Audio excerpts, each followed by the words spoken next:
L&T మరొక అద్భుతాన్ని actually వీళ్ళు అన్‌వెయిల్ చేశారు. 2 అన్‌మాన్డ్ వార్‌ఫేర్స్ ఎకోసిస్టమ్‌కి సంబంధించిన వాటిల్లో 2 కీలకమైన అచీవ్‌మెంట్స్ వేద్ ఎంకే-1 అండ్ చాణక్య. ఈ 2 సిస్టమ్స్ ఎలా పనిచేస్తాయి? వాటి వివరాలు ఏంటో చెప్తారా? మొట్టమొదటిది వేద్ ఎంకే-1 అన్నది వాళ్ళు ఇచ్చినటువంటి పదాలు మనం ఫస్ట్ చదువుదాం. దీన్ని మన తెలుగులో అర్థం చేసుకునే ప్రయత్నం చేద్దాం.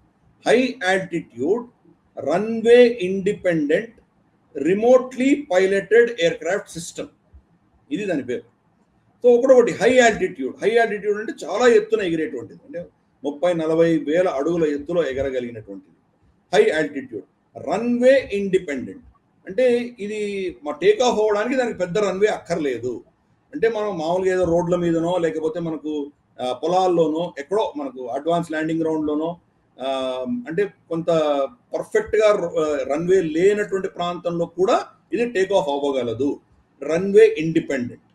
తర్వాత రిమోట్లీ పైలటెడ్ అంటే అక్కడ మనిషి ఎవడో ఉండడు, దాంట్లో కింద నుంచి ఎవరో ఆపరేటర్ రూమ్లో కూర్చొని ఆపరేట్ చేస్తారు. Remotely piloted air craft system. So ఇది దానికి ఉన్నటువంటి ఫీచర్స్ అన్నమాట.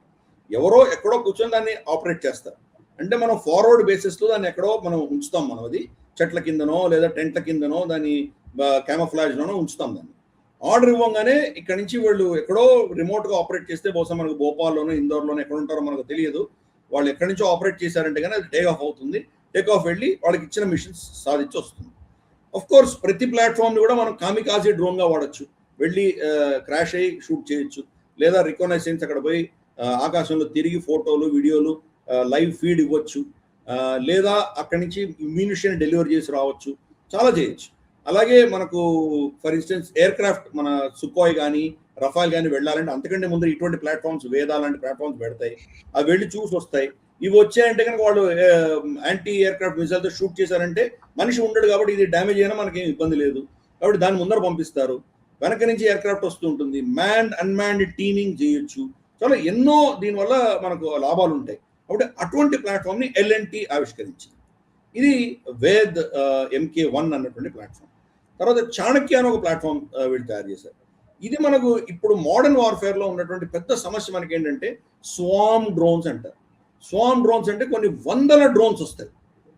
ఒకటొకటి కిలోనో బాంబులు తీసుకొని ఒక జుండ్ లాగా వస్తాయి అనమాట. మనకు మిడత దండు వస్తుంది కదా, అటువంటిది అనమాట.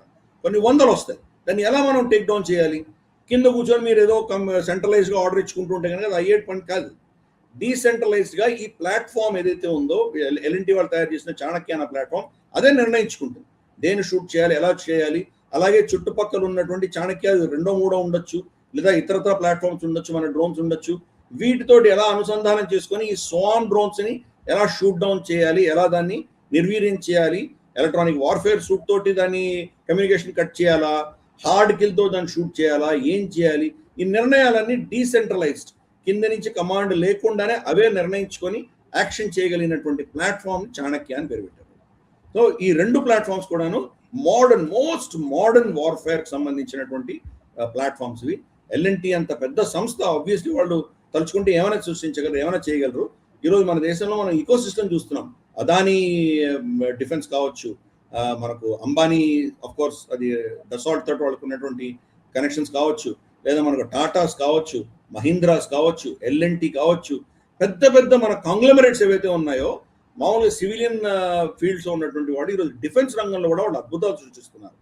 కాబట్టి ఈ 2 ప్లాట్ఫామ్స్ కూడాను మోస్ట్ మోడర్న్ వార్ఫేర్లో అవసరమైనటువంటి ప్లాట్ఫామ్స్ తీసుకొచ్చినందుకు ఎల్ఎన్‌టిని వాళ్ళ సిబ్బంది, వాళ్ళ R&D టీంని అందరినీ కూడా మనం అభినందిద్దాం.